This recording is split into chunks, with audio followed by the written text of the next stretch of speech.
절기상으로는 우리 맥주 감사주일입니다. 여러분 맥주 감사주일이 뭐 하는 날일까요?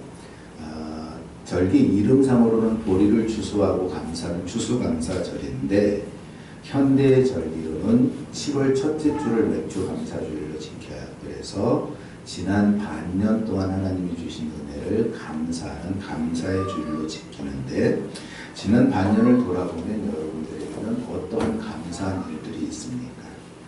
이번 한 주간 동안 한번 묵상해 보세요. 지난 한 해 동안에 우리는 어떤 감사한 일들을 겪어왔는가. 하나님이 늘 함께 하셔서 우리 잘 모를 때가 있어요. 여러분 내가 건강한 걸 언제 알 수 있죠? 감기 걸려보면 알아요. 아파보면 알아요. 이제까지 건강했었구나. 그럼 우리는 감기 치료해달라고 아픈 거 치료해달라고 하나님께 기도하고 치료받으면 고쳐주셨다고 감사하는데 아프기 전에 평상시에 건강하게 해주셨던 것은 감사하지 않는 경우가 많아요. 근데 사실 늘 건강하게 해주신 것, 늘 평상을 유지해 주신 것, 이게 감사할 거리거든요. 그러니까 아프면 생각하게 되는 그것들이 우리에게 많다는 거죠. 늘 함께 하시는 그 은혜를 경험한 한 주간 되시기 바랍니다. 그래서 오늘 요한복음 5장 30절부터 47절까지 말씀 속에 그러한 증거들을 판한 예수님께서 제시해 주시는 거예요. 보여주시는 거예요. 나타내 주시는 거예요. 그럼에도 믿지 않는 유대인들을 책망하고 계시는 거죠. 그래서 오늘 본문 속에서 유대인들의 질문과 그 반대 속에서 예수님께서 자신이 하나님의 아들이며 우리를 구원하러 오신 메시아인 것을 어떻게 드러내고 있는지 한번 살펴봅시다. 예수님께서는 자신이 누구인지를 내가 증언하지 않는다. 나 말고도 증언하는 자가 많다. 이것을 말씀하고 있어요. 오늘 말씀을 시작하는 요한복음 30절을 한번 보십시오. 내가 아무것도 스스로 할 수 없노라. 듣는 대로 심판하노니 나는 나의 뜻대로 하려 하지 않고 나를 보내신 이의 뜻대로 하려 함으로 내 심판은 의로우니라. 이 30절은 지난주일 설교를 요약한 것과도 같습니다. 아버지가 아들에게 자신의 직업을 전수할 때 아버지가 하는 것을 그대로 보여준다고 했지요. 톱질은 어떻게 하는지, 톱질하기 전에 줄은 어떻게 긋는지, 그것을 어떻게 짜 맞추는지 목수는 자기 아들에게 그것을 보여주어서 가르치는 거죠. 예수님도 목수였기 때문에 아버지가 하는 그 목수의 일을 그대로 보고 배웠을 거예요. 마찬가지로 하나님으로서의 그 일을 행할 때에도 스스로 하는 것이 아니라 내 뜻대로 하는 것이 아니라 아버지가 뜻하시는 대로 아버지가 보여주신 대로 아버지가 하는 그 일을 그대로 따라한다는 거죠. 그 일에 대해서 오늘 두 글자 단어로 아버지가 하시는 일을 심판이라고 말씀하고 있어요. 그런데 예수님도 아버지가 하셨던 대로 그 심판을 하려고 하는데 내 생각대로 내 판단대로가 아니라 나를 보내신 그 이 아버지 뜻대로 하려고 한다. 그래서 그렇게 행하고 있기 때문에 내 심판은 의롭다. 이렇게 말씀하고 있는 거예요. 여러분, 근데 심판이라는 단어는 좀 두려운 단어 아닙니까? 여러분이 심판이라는 단어를 한번 나한테 적용해 보십시오. 내가 심판을 받을 거야 라고 하면 그 심판의 결과가 어떻게 될까요? 두렵지는 않습니까? 근데 예수님은 나는 스스로 아무것도 할 수 없다라고 말씀하세요. 스스로는 심판하지 아니한다는 거지. 그러니까 아버지의 방법대로 아버지가 하시는 대로 심판한다, 이런 의미예요. 그런데 예수님께서 아버지를 보고 따라한 그 일이 무엇일까? 아버지께 듣는 대로 심판하리라 하셨는데 그 심판이 의롭다고 말씀하셨어요. 그리고 지난주의 말씀에서는 아버지께서 아무도 심판하지 아니하시고 그 심판을 아들에게 다 맡기셨다, 이렇게 말씀하셨습니다. 그러니까 그 심판이 무엇이었습니까? 사망에서 생명으로 옮기는 심판이다 말씀을 드렸죠. 그러니까 주님께서는 아들의 말씀을 듣는 자는 살아나리라 라고 말씀하셨어요. 그러니까 아들의 말씀을 듣는 사람은 살아나고 아들의 말씀을 듣지 아니하는 자는 죽은 상태로 그대로 있는 것, 이게 곧 심판이라는 거죠. 그러니까 우리 사람들은 아담 이후로 다 죽었어요. 그러니까 죽은 자는 심판할 필요가 없어요. 이미 죽었기 때문에. 그런데 그들을 심판해서 아들의 말씀을 듣는 자는 살게 하는 것, 이게 오늘 본문 속에 나오는 심판의 의미입니다. 그러니까 주님의 심판은 죽은 자가 살아나는 구원의 심판이다라는 거지요. 아버지의 심판이 구원의 심판이었기에 아들도 그것을 보고 그대로 따라하는 거예요. 그게 아들의 심판이고 의롭고 그 의로움을 통해서 우리가 살아나는 거죠. 아버지의 심판은 아들을 보내시는 것으로 심판하셨어요. 아버지가 아들을 왜 보내셨지요? 우리를 구원하시고 우리를 살리려고 보내신 거예요. 아들이 바로 그 일을 행하고 있다라는 거지요. 그러니까 오늘 본문, 지난주의 본문의 심판도 살리는 심판이라면 마찬가지로 오늘 본문의 심판도 구원의 심판이다. 이것을 기억하시기 바랍니다. 그런데 예수님께서 구원의 심판을 베푸시는 분이다라는 것을 제3자의 증언으로 증거하고 있습니다. 예수님께서 구원의 심판을 베푸시는 분이심을 증언하는 첫 번째 증인은 세례 요한입니다. 본문 속에서는 아버지의 심판이 먼저 등장하지만 본문의 맥락으로 보면 먼저 등장하는 것이 요한이에요. 요한에 대해서 증언하는 거지요. 세례 요한은 이 땅에 와서 진리에 대해서 증언했습니다. 그러니까 그 진리가 곧 예수 그리스도입니다. 예수님께서도 세례 요한은 켜서 비추는 등불과 같다라고 말씀하셔요. 그 등불 밑에 있으면 환해서 어둠이 밝혀져서 무언가 볼 수 있고 찾을 수 있다는 거지요. 그래서 세례 요한은 그 등불을 켜고 자신을 메시아라고 주장하지 않고 오히려 오실 메시아를 예비하려고 준비하는 자다. 나를 그렇게 증언합니다.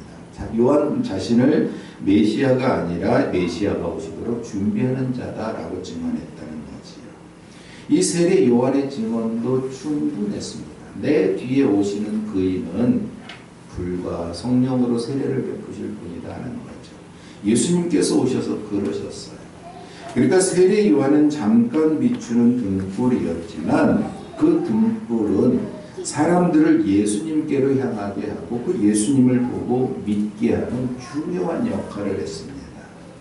그래서 이 세례 요한의 증언도 위대하지만 그보다 더 큰 증언이란 그 증언을 참되게 하는 하나님의 증언입니다. 32절을 보십시오. 나를 위하여 증언하시는 이가 따로 있으니 나를 위하여 증언하시는 그 증언이 참된 줄 아노라. 나를 증언하시는 이 곧 아버지 하나님을 가리켜요. 그러니까 하나님이 증언하는 거예요. 내가 구원자라. 나를 구원자로 메시아로 보내셨다는 증언이 참되다는 거지.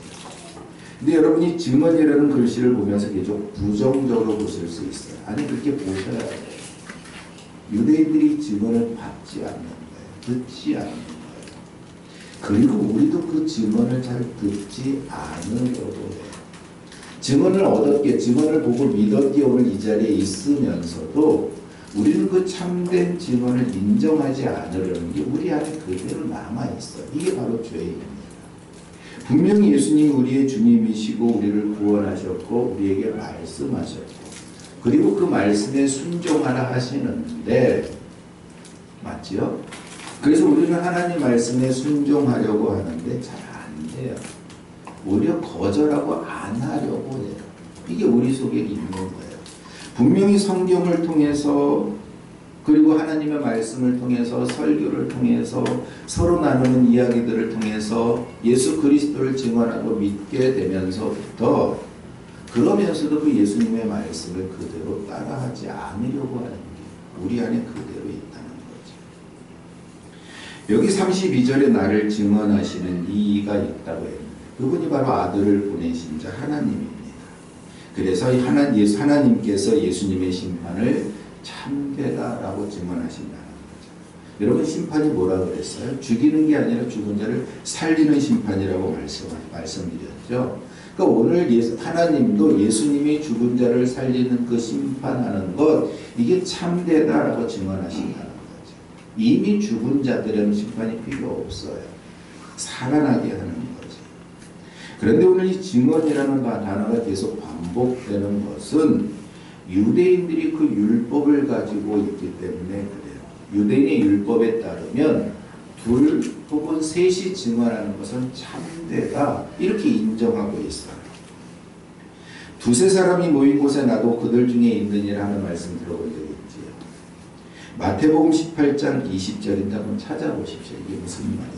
두세 사람이 내 이름으로 모인 곳엔 나는 그들 중에 마태복음 18장 20절. 이 본문을 해석할 때 종종 두세 사람이 모인 곳에 내가 있다. 하나님이 계시다. 그러니까 두세 사람만 모여서 예배 드려도 그곳엔 하나님이 계시니까 하나님이 예배를 받으신다. 이렇게 해석하는데 이건 잘못된 해석입니다. 본문은 그런 의미가 아니라 심판에 관한 내용입니다. 형제가 죄를 범했어요. 여기서 말하는 형제는 이스라엘 사람들이 또 다른 이스라엘 사람을 가리킬 때 형제라고 말합니다. 그러니까 이스라엘 사람이 이스라엘 사람에게 또 이 시대는 유대 시대니까 유대인이 또 다른 유대인에게 잘못을 범했어요. 죄를 범했어요. 그럴 때 어떻게 해야 하는가? 둘 사이에서 네가 한 그 일이 죄다라고 지적하라는 거죠. 그러니까 여러 사람들에게 드러내는 게 아니라 둘 사이에서 그 죄를 은밀하게 지적하라는 거예요. 권고하라는 거지. 그러면 그 이야기를 듣고 맞아 내가 죄를 졌네 라고 회개하고 돌이키면 형제를 다시 형제로 얻었다는 거죠. 그런데 말을 안 듣는다는 거죠. 말을 안 들으면 또 다른 사람, 한 사람이나 두 사람을 데리고 가서 그것이 네가 한 그 행동이 분명히 죄야 라고 확증하라는 거예요. 그러니까 내가 말한 것 안 들어도 다른 증인들이 그것을 죄라고 지적하면 인정하라는 거죠. 그래서 두세 증인, 나를 포함해서 두세 증인이 가서 똑같은 것을 증언했으면 그건 옳다는 거예요. 참이라는 거예요. 두 사람이 그것이 잘못됐다고 증언한다면 그 일을 행한 사람이 죄인이라는 게 분명하다는 거죠. 거기에 하나님도 계셔서 그것이 죄라고 증언한다는 것입니다. 그런데 두세 사람이 찾아갔는데도 말을 듣지 않으면 이제는 교회에다 이야기를 하는 모든 사람들에게 이야기를 하는 거죠. 그래서 교회가 교회의 권위를 가지고 찾아가서 그것이 죄라고 지적할 때에 인정하고 회개하고 돌이키면 다시 형제를 얻는 것이지만 교회의 그 권면도 듣지 아니하면 그를 이방인이나 세리로 여겨라. 형제로 여기지 말라는 거죠. 이방인과 세리 하나님의 백성이 아니라고 생각해라. 그때 두세 증인이 있으면 참되다라고 말합니다. 그래서 두세 사람의 확증하는 그 증인 중요하다는 거죠. 그래서 오늘도 예수님이 하나님의 아들이신 것을 증언하는 여러 증인들을 가지고 옵니다. 거기에 구약시대 이후에 최고의 선지자라고 말하는 세례 요한의 증언과 그를 보내신 하나님의 증언, 또 이후에 말씀하는 예수님께서 하신 그 일에 대한 증언, 성경이 예수님에 대해서 증언하는 그 증언들을 가져다가 예수님이 하나님의 아들이심을 증언하고 있는 거예요. 요한, 하나님, 성경, 예수님이 하고 계신 그 일, 이 여러 가지 셋도 넘는 그 많은 것들이 예수님을 하나님의 아들로 증언하고 있는데 그 증언을 받고 있는 유대인들이 예수님을 믿지 아니함을 오늘 성경에서 지적하고 있다는 거죠. 여러분 세례 요한의 증언은 얼마만한 그 가치가 있을까요? 누가복음 7장 28절을 보면 예수님이 이런 말씀을 하세요. 내가 너희에게 말하노니 여자가 낳은 자 중에 요한보다 큰 자가 없도다. 여자가 낳은 자, 누구를 가리키는 걸까요? 여러분, 여자가 낳지 않은 사람들이 있을까요? 없어요. 모든 사람을 가리키는 일종의 관용어예요. 그런데 모든 사람들 중에 요한보다 큰 자가 없다. 그러니까 요한이 가장 큰 자라는 거죠. 성경에서 요한을 가장 큰 자라고 이야기하는 그 이유를 이렇게 이야기합니다. 구약에 나오는 모든 선지자들, 물론 세례 요한이 구약의 선지자의 끝이라고 볼 수 있는데, 모든 선지자들이 예수님이 오실 것을 증언해요. 메시아가 오실 것을 증언해요. 그런데 그들은 그 예수님을 본 적이 없어요. 보지 못하고 다 죽었죠. 세례 요한도 예수님이 아직 등장하기 전에 이 메시아가 올 것이라고 증언하죠. 내 뒤에 오시는 이는 하면서 증언해요. 그리고 그 증언한 대로 그 메시아이신 예수 그리스도를 보라. 세상 죄를 지고 가는 하나님의 어린 양이로다. 증언해요. 그러니까 예수님에 대해서 증언한 모든 선지자들, 요한을 뺀 모든 선지자들은 그 예수님을 그 눈으로 보지 못했지만 세례 요한, 그 메시아를 눈으로 직접 보고 가르쳐 선포하고 증언한 거죠. 그렇게 요한의 증언이 가장 큰 증언이고, 요한이 여자가 낳은 모든 자들 중에 가장 큰 자다라는 칭호를 받을 만하다는 거지요. 그런데 그도 하나님 나라에서는 그 나라에서 지극히 작은 자보다 낫다, 더 낫다는 거예요. 인간으로서 가장 위대한 그 요한도 하나님 나라의 가장 낮은 자보다 더 낮은 지위에 있다는 거죠. 무슨 얘기입니까? 하나님 나라에 있는 자라면 가장 지극히 작은 자라도 이 땅에 있는 사람들보다 더 좋은 자리에 있다는 거예요. 여러분, 그 자리에 있기 원하지 않습니까? 하나님 나라에서 가장 낮은 자리에 있더라도 그 하나님 나라에 있는 것이 우리의 소망 아니겠습니까? 그렇다면 하나님 나라에 있는 지극히 작은 자 누구일까요? 예수님을 주님이라고 믿는, 그 하나님의 증언, 세례 요한의 증언, 성경이 말하는 그 증언을 받고 믿고 구원받은 자 아니겠습니까? 그래서 하나님 나라에 간 자가 이 땅에 있는 세례 요한보다 더 크다, 오늘 이렇게 증언하고 있는 거예요.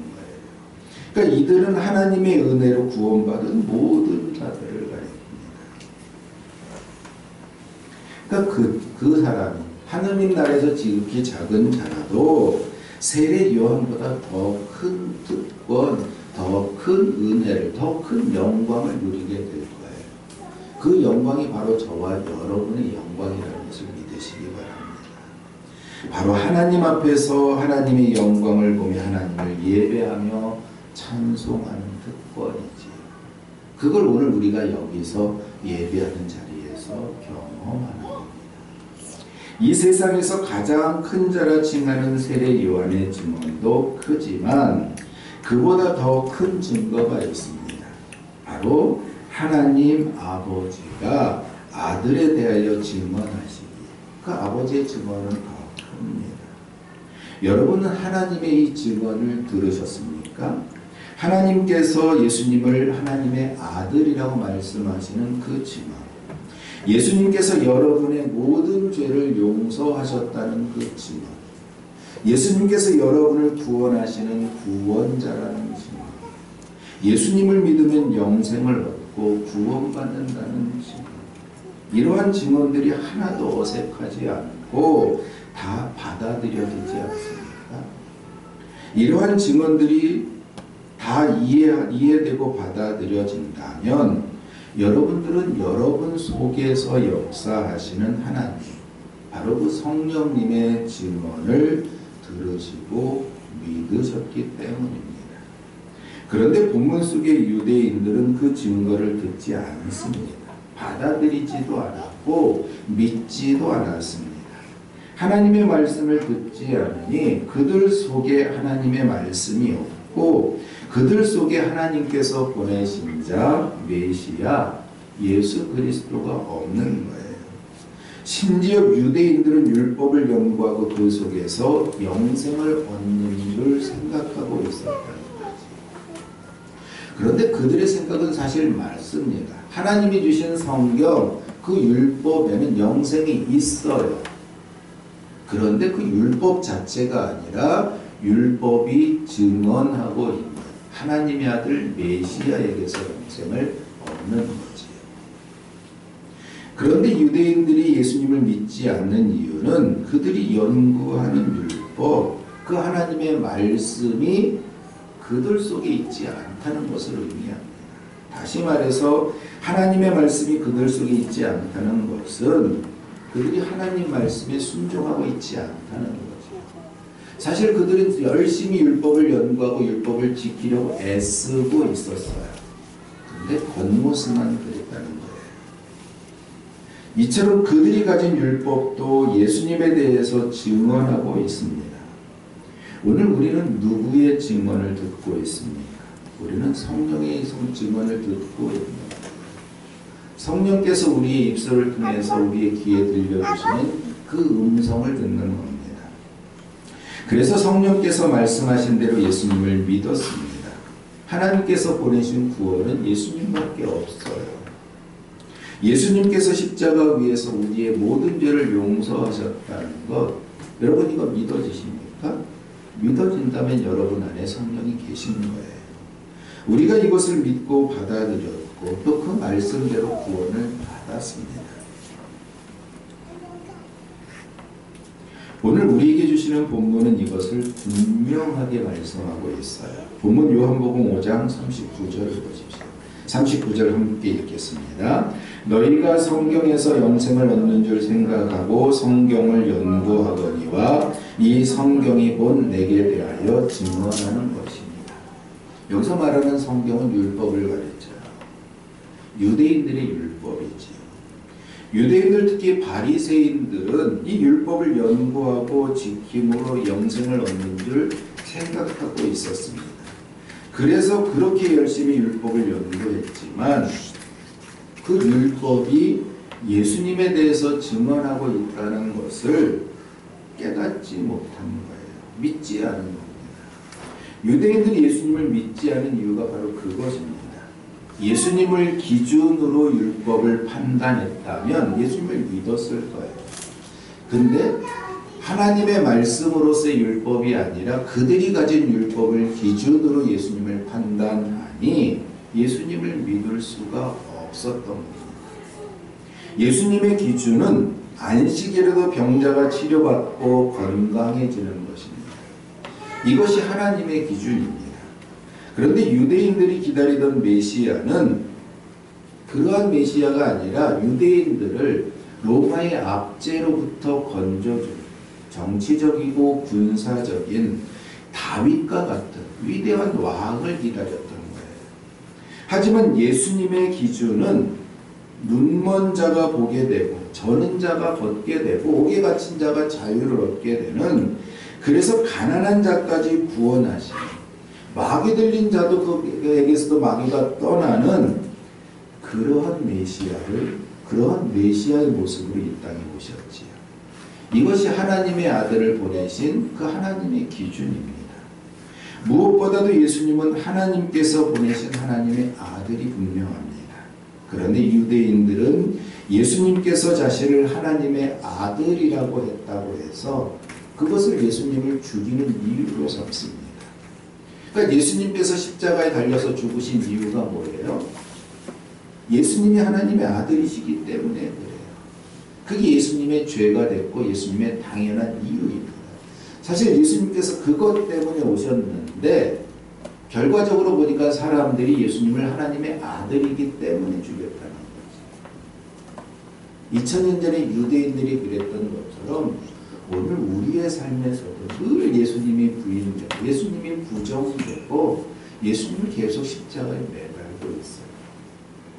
그런데 여러분 참 이상하게도 예수님께서 십자가에 달리셔야, 예수님께서 십자가에 매달리셔야만 우리가 구원받을 수 있다는 걸 아십니까? 그래서 우리는 예수님을 십자가에 못 박을 수밖에 없는 거예요. 우리가 구원받기 위해. 예수님께서 십자가에 달리셔서 그 죄와 함께 죽으셔요. 누구의 죄? 우리의 죄와 함께 죽으시는 거죠. 그러니까 우리는 계속 구원받기 원해서 기도하면서 예수님을 십자가에 못 박으며 살아가고 있어요. 나는 신앙인인데, 나는 정말 예수님을 주님으로 믿는, 하나님의 아들로 믿는데 내가 무슨 예수님을 십자가에 못 박는다고 그래? 이렇게 생각할 수도 있는데, 아니요, 예수님께서 십자가에 못 박히지 않으시면 우리가 구원받을 수 없어요. 이게 참 이상한 이야기인 거죠. 예수님께서 2000년 전에 이미 십자가에 못 박히셔서 우리의 모든 죄를 다 용서하셨죠. 그러기에 돌아가시기 전에 다 이루셨다고 말씀하고 있지 않습니까? 우리도 그때 그 자리에 함께 있었다는 거죠. 그리고 오늘도 그 자리에 함께 있는 거예요.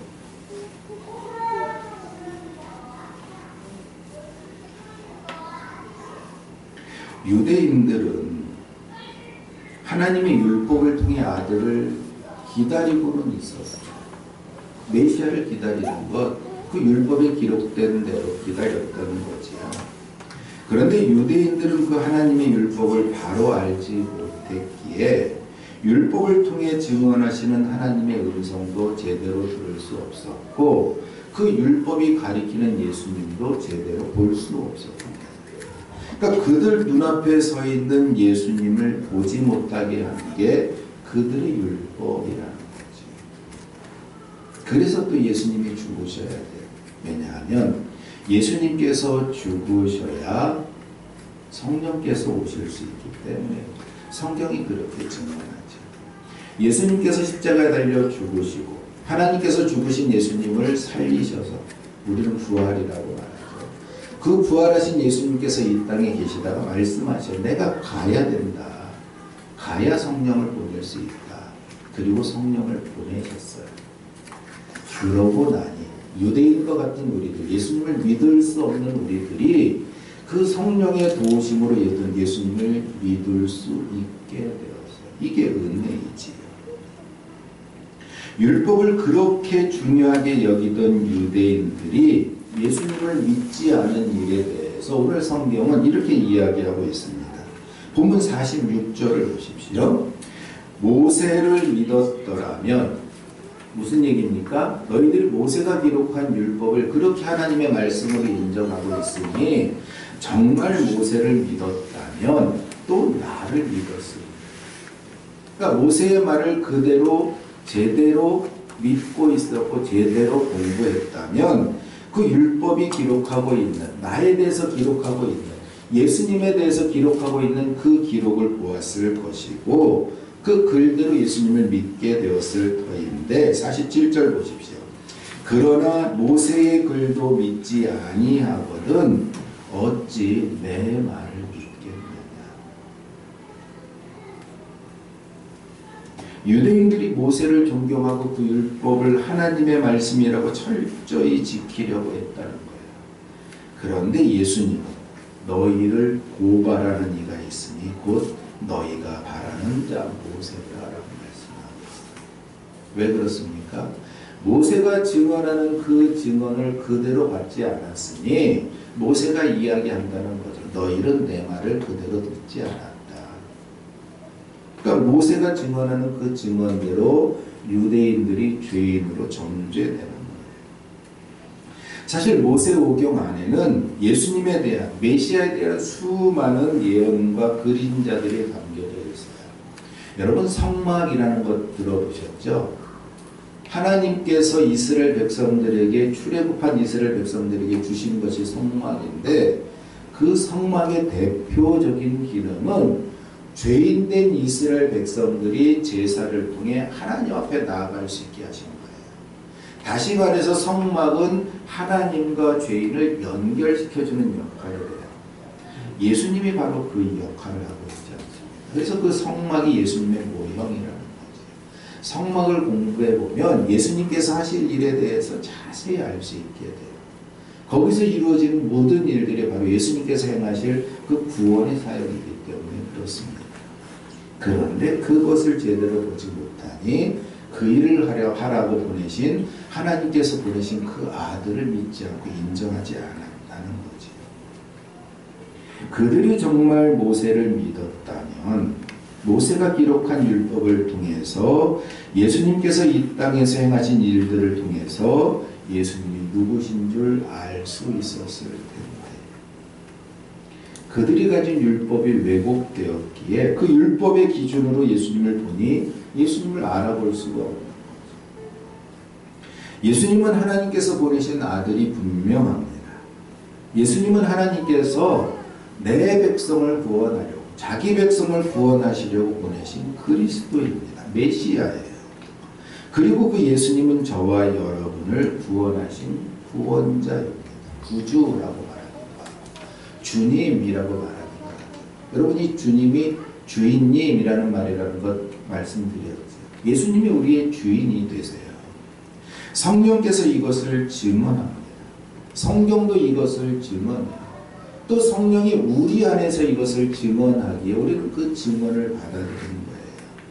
이처럼 예수님을 믿게 하는 증언은 차가운 동심입니다.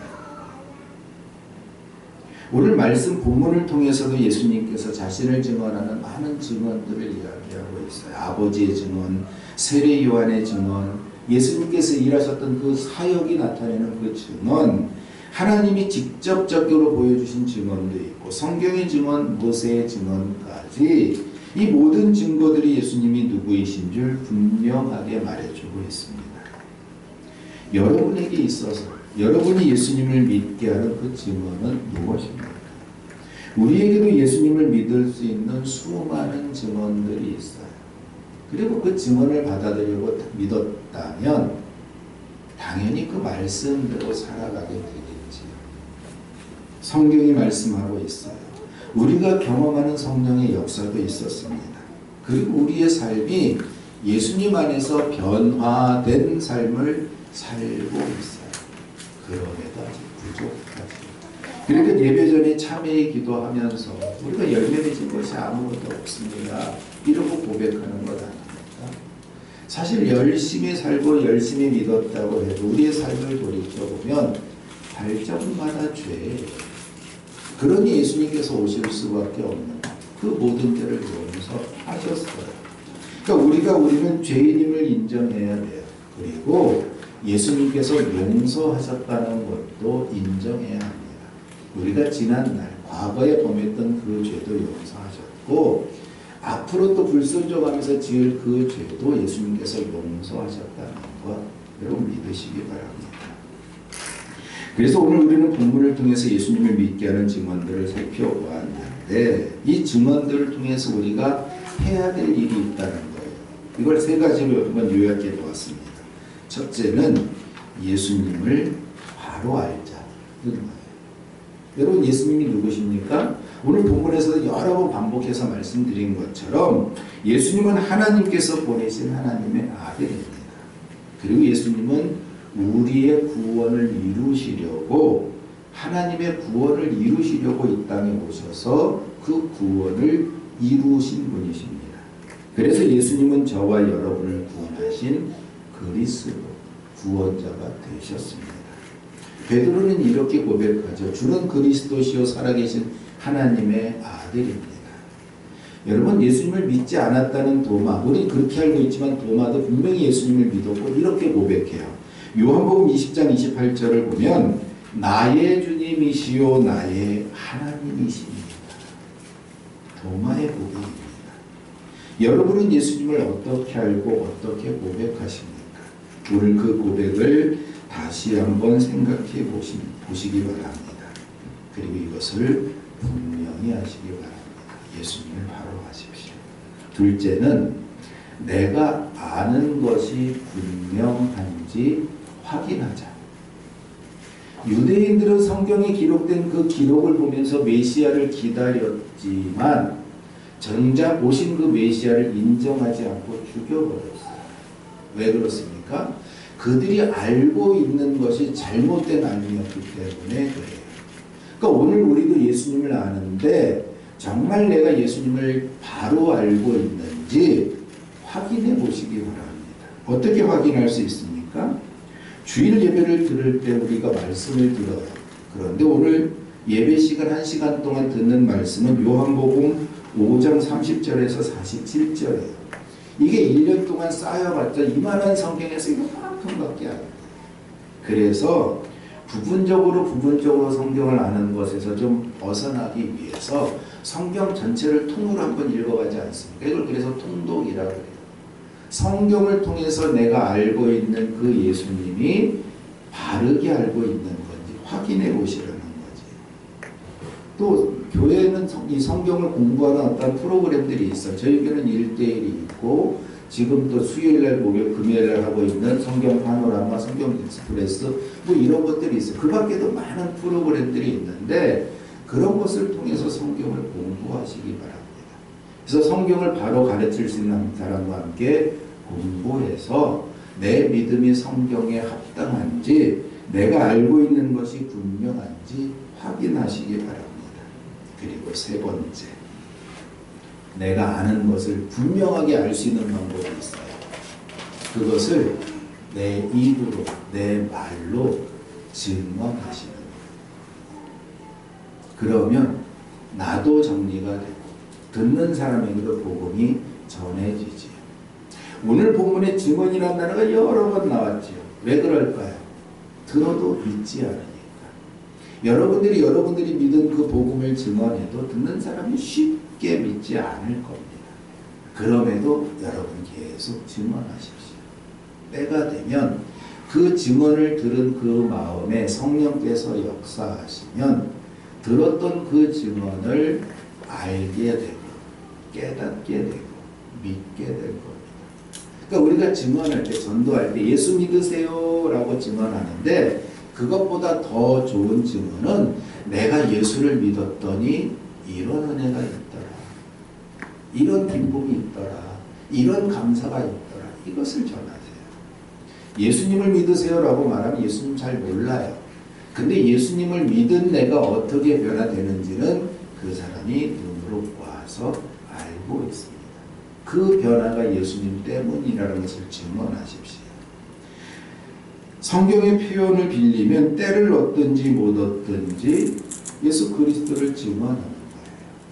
때를 얻든지 못 얻든지 그가 믿든지 안 믿든지 그러라는 거지요. 자, 제가 여러분들에게 1대1 하자고 이야기하잖아요. 좋은 줄은 아는데 여러분 수요일 금요일 날 나와서 성경 파노라마 좀 공부합시다. 이게 좋은 줄 아는데 잘 행하기는 어려워요. 그렇죠? 여러분이 전하는 복음을 들으면서 다른 사람이 깨닫는 것, 이것도 그것처럼 어려워요. 1대1 합시다. 이게 좋은 줄은 알지만 하기 어려운 것처럼 우리가 전하는 복음을 듣고 그 사람이 바로 깨우친다는 것, 사실은 그것도 어렵습니다. 그렇지만 하나님의 때에 성령이 그 이웃에게도 역사하실 거예요. 나도 예수님을 믿었는데 그 사람이 믿지 못할 이유가 없는 거죠. 이처럼 여러분 안에 예수님을 믿게 하는 증언들이 넘쳐나기를 바랍니다. 세례 요한의 증거도, 하나님의 증거도, 모세의 증거도, 기록된 성경의 모든 증거도 다 예수님을 향하고 있어요. 그럼에도 유대인들이 믿지 못한 것은 말씀을 바로 알지 못했기 때문입니다. 그런데 우리는 그 말씀을 이해하고 구원을 받았지요. 우리에게 구원을 주신 하나님께 저는 감사를 드려요. 또 저는 감사드릴 수 있는 것이 정말 감사하더라고요. 여러분들에게도 이런 감사가 넘쳐나요.